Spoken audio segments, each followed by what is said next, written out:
It's a first-time mission a Coast Guard cutter crew will never forget.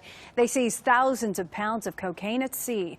CBS 2's Tina Patel is live in San Pedro with a look at the haul and the cash, too. Tina?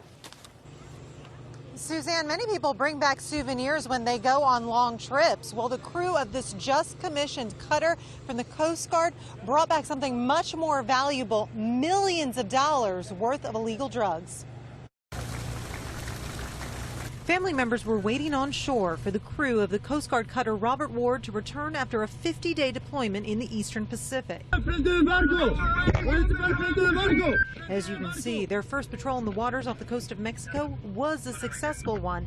They intercepted nearly 3,000 pounds of cocaine from drug smugglers. 2,800 pounds is a significant amount of drugs for any Coast Guard cutter to bring in.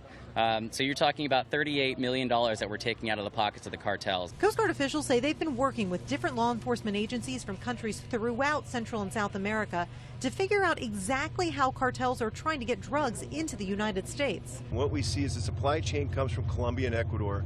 It gets transported in bulk on the high seas, and then it lands into Mexico and Central America.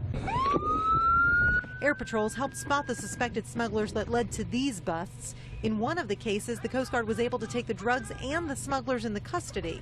But in the other, the smugglers got away. What can happen is if they detect us or they sense that we're in the area, or for whatever reasons, they will jettison those drugs into the water and then flee the scene. Still, the Coast Guard is proud that they were able to keep all this cocaine from ending up on American streets, and it will now be used as evidence to help investigators fight against future drug runs. I don't think we're going to stop it, but we certainly want to hamper it. We want to prevent it as much as possible, and we want to put the bad guys on their heels. Now all that seized cocaine will now be turned over to the DEA for analyzation, to be tested and used in future prosecution cases, and then to be destroyed.